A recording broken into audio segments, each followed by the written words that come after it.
Ayan, mayroon na tayong nakitang hinog ng ating Himalayan red na mulberry.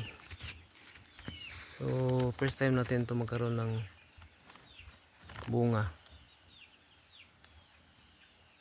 Saka ito yung kauna-unahang hinog niya. Matitikman na natin to kung matamis ba siya. Ayan, Shangri-La yan, Shangri-La. Ayan sa taas.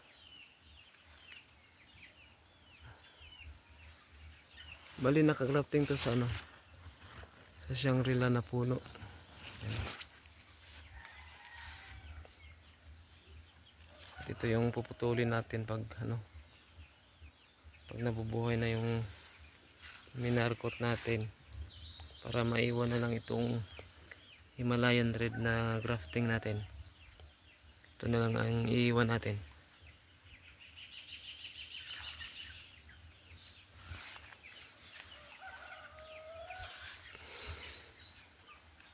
Ayan.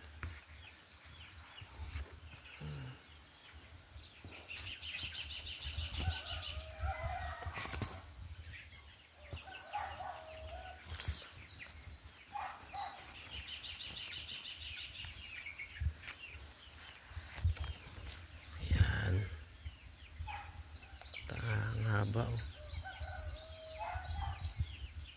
Haba ng bunga. Yan ang haba ng bunga, oh. Himalayan red.